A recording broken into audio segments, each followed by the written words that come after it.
जय माता दी दर्शकों। अगर आप भी चाहते हैं कि जिसको चाहा उसी से मेरी शादी हो जाए, मेरा प्रेम जो है वो क्या कहते हैं ना, सक्सेस हो जाए, मेरी उससे शादी हो जाए। हर इंसान की तमन्ना होती है कि जिससे प्यार करे उससे शादी ज़रूर हो जाए। और इसी कामना के लिए आजकल के बच्चे जो हैं, आजकल क्या पुराने ज़माने से भी चले आ रहे थे, लेकिन तब क्या था कि लोगों को इतना पता नहीं था, या जहाँ माँ बाप ने शादी कर दी तो करना ही पड़ता था। लेकिन आजकल बच्चे इंडिपेंडेंट हैं और चाहते हैं कि वो अपनी मनमर्जी की शादी करें। और आजकल के बच्चे, आपको पता है, सब इंडिपेंडेंट हैं और इसकी वजह से सब अपनी मन की शादी करना चाहते हैं। इसमें कोई गलत बात भी नहीं, अगर सही आपका चुनाव सही है, सही चीज़ आप पसंद कर रहे हैं, सही जन को पसंद कर रहे हैं, तो शादी करने में कोई गलत बात भी नहीं है। तो आप इसके लिए क्या करेंगे? अगर आप चाहते हैं कि मेरा प्यार मुझे मिले, जिसको चाहा उसी से मैं शादी करूँ, तो आपको क्या करना होगा कि आप जैसे 3 लौंग लीजिए, 3 लौंग लेकर आप उसको मुँह पे रख लीजिए अपने। लेकिन आपको अभी देखिए थोड़ी-सी मेहनत करनी पड़ेगी। क्या मेहनत करनी पड़ेगी आपको? 3 लौंग को आप मुँह में लेके 6 घंटे कम से कम आपको उस लौंग को अपने मुँह में रखना है। अब आप बोलेंगे मैडम 6 घंटे रखना है तो क्या मैं खाऊँगा नहीं या खाऊँगी नहीं, या मैंने पानी नहीं पीना या कुछ भी, ऐसा नहीं है। आपने क्या करना है, 6 घंटे के आपने रखना है। लेकिन उसमें आप क्या करें, जैसे आपने रख लिया, जब आप कुछ खा रहे पी रहे तो उसको निकाल के रख दिया, फिर दोबारा उसको मुँह पे डाल लिया। ये शादी के लिए भी होता है और ये अ, जैसे पति पत्नी के लिए भी होता है। इसके लिए आप कर सकते हैं कि क्या है कि आपके अंदर का जो भाव रस है, मुखा में जो रस है, वो आपके उस लौंग में आएगा। अब आपने जैसे खाना खाना है, या कोशिश करिए कि जैसे आप दिनचर्या के टाइम पे अपना कुछ भी अपने ऑफिस में काम कर रहे हैं, कुछ भी साइड में आप अपना 3 लौंग को रख दीजिए। उसको आपको चबाना नहीं है, लेकिन भूल मत जाइएगा, आपको चबाना नहीं है। सिर्फ आपने साइड में अपने उसको रख के बाकी आप काम करिए। फिर जब खाना खाना है तो आप उसको, या जो भी कुछ करना है तो निकाल के रखिए 5-10 मिनट के लिए, फिर दोबारा से, यानी कि आपने 6 घंटे जो है वो आपने पूरे करने हैं। अब उस 6 घंटे के बाद आपने करना क्या है, उसको निकाल के आप उसको किसी भी जगह पे थोड़ा से कागज रख के उन लौंगों को सुखा लीजिए। सुखाने के बाद, ये पति पत्नी के लिए भी मैं बोल रही हूँ कि पति पत्नी भी इस चीज़ को कर सकते हैं। तो उसमें आपको क्या करना है, उसके बाद आपको उस लौंग को जो है सुखाने के बाद आप उसको पीस लीजिए, किसी भी तरह से कोई भी उसमें पीस लीजिए। पीसने के बाद अगर आप पति पत्नी में हैं, या प्रेमी प्रेमिका है, या प्रेमिका प्रेमी है, तो आप क्या करिए, उसको किसी भी शेप में आप उस लड़के को खिला दीजिए। अगर आप बोलेंगे कि वो तो मुझसे रूठ के चला गया है, मुझसे बात ही नहीं कर रहा है, या लड़की तो मायके बैठी हुई है, या लड़का चाहता है कि मैं उससे बात करूं लेकिन लड़की फ़ोन नहीं उठाती है, बीवी फ़ोन नहीं उठाती है, ब्लॉक कर दिया, या लड़के ने ब्लॉक कर दिया, तो आप क्या करेंगे? तो अब आप कैसे खिलाएंगे आपको? अगर पति पत्नी है तो ठीक है, देखिए चल जाता है कि आप घर में खाना बना रहे हैं, कुछ भी बना रहे हैं तो दे सकते हैं।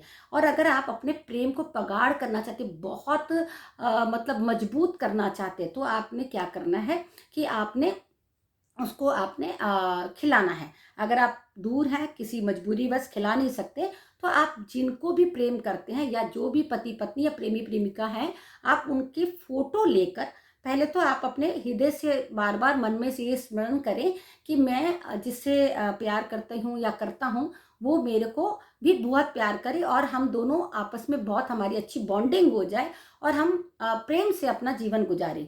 तो उसके लिए आपको वो वाला जो सुपारी, जो आपने लौंग खाई है, उस लौंग को आप उनको खिला दीजिए। अगर नहीं खिला सकते तो आप टेप लेकर एक फ़ोटो के ऊपर उसको पेस्ट कर दीजिए। फ़ोटो के जैसे मुँह के साइड में उसको, लौंग को, तीनों लौंग को ऐसे करके पेस्ट कर दीजिए, यानी टेप लगा दीजिए। तो उससे भी आपका काम होगा। लेकिन यहाँ पर करना क्या है, आपने यहाँ पर कोई भी आप देवी साधना करिए। उस देवी साधना में आपको करना क्या है कि आपने माँ को अपनी अरदास जनानी, देखिए माँ को नहीं बोलेंगे तो किसको बोलेंगे, है ना?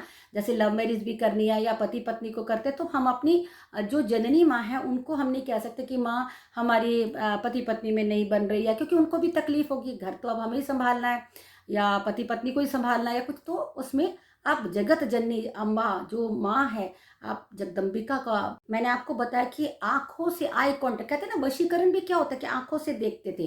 तो आप जैसे कहते थे ना, आप जैसे उसके लिए जोत बनाइए, आप जोत को देखते रहिए, एक टक लगातार 5 मिनट एकदम आंखों को बिना पलके हटाए झपकाना नहीं है, और उसको आप देखते हुए दूध को आप मंत्र करिए, ये वाला उपाय करिए, और दिल से सिर्फ सिर्फ क्या करना है आपको, जो आपके प्रेमी या प्रेमिका या पति या पत्नी की जिसके भी फोटो या जो तस्वीर या जिसकी इमेजिन आपने जो भी है आपके, आप उनको दिल में हृदय से आप उनको अपने बताइए, और माँ से एकदम सच्चे हृदय से आप बोलिए कि माँ मुझे सिर्फ उसको जिद करके पाना नहीं है, मैंने उसके साथ सब प्रेम जीवन बिताना है, सिर्फ वो मेरा हो जाए या मैं उसकी हो जाऊं, बाकी मैं कोई बीच में तीसरा आ गया या कुछ ऐसा हो गया या तो मैं उसको हटा दूं, मैं पालूं, और उसके बाद फिर आजकल देखिए मेरे पास बहुत सारे बच्चे आते हैं, बच्चे मेरे पास क्या, आप सभी जानते हैं दुनिया में क्या हो रहा है कि आजकल जो लव मैरिज हो रही है वो ज़्यादा अनसक्सेस है।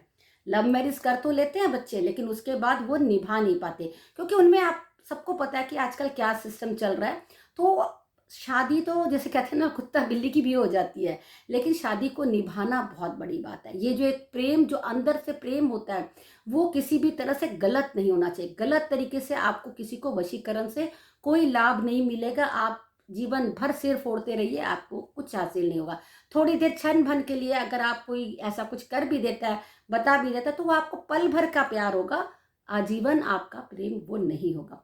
कभी कभी इंसान भटक भी जाता है, कोई पति पत्नी में भटक भी जाता है, या प्रेमी प्रेमिका के बीच में भी कोई तीसरा आ जाता है, भटक जाता है। तो आपको उसके लिए माता रानी के आगे आप अरदास करिए। शुक्रवार को भी आप ये कर सकते हैं, जोत जलाइए, आप एक आंखों से बिल्कुल जोत को एकदम एकदम देखते रहिए, और सच्चे हृदय से राधा कृष्ण का प्यार, मीरा और कृष्ण का प्यार, ऐसा प्यार को मन में सोच के विचार करके, मन के अंदर त्याग की भावना को लेकर आप उस चीज को लौंग को खिला दीजिए या टेप लगा दीजिए। देखिएगा आपका जो है वो प्रेम जो है वो आपको जरूर मिलेगा, अगर आपके अंदर सच्चाई है। कहते हैं ना, सांच को आँच नहीं, तो प्रेम आपको पास जितना मर्जी वो बाहर भटक ले, लेकिन वो जरूर आएगा। इसके साथ ही आप एक क्या कर सकते हैं, मोर पंख में बहुत शक्ति होती है। आप मोर पंख को लेकर एक तो अपने जो प्रेमी प्रेमिका की फोटो है उसके साथ ला लीजिए, क्योंकि कृष्ण भगवान को मोर पंख बहुत प्रिय है। तो आपने कृष्ण भगवान से जो प्रिय मोर पंख है, उनके फोटो के साथ अपने प्रेमी या प्रेमिका की फोटो के पीछे से ऐसे लगाकर आंखों से, अब जो आपने जोत में देखा था, अब आप अपने प्रेमी या प्रेमिका की फोटो या पति पत्नी के जो भी आप फोटो में देखिए, आंखों से आई कांटेक्ट अच्छी तरह से करिए, और उसके बाद आप उनका नाम बोलिए और उसके प्रार्थना करिए कि मेरी इनसे शादी हो जाए, या फिर से मेल हो जाए, फिर से हमारा सब कुछ सही हो जाए। और उस फोटो को और मोर पंख को लेकर आप अपने सराहने के नीचे रख दीजिए। तो देखिए आपके अंदर बिल्कुल, आपके पहले खुद पॉजिटिव होइए। जब तक आप पॉजिटिव नहीं होंगे, आपको आपका प्यार मिलेगा भी नहीं, और मिलेगा भी तो हाथ से निकल जाएगा। तो पहले आप ये करिए, लौंग किसी तरह खिलाइए। मिलती हूँ फिर एक वीडियो के साथ। जय माता दी।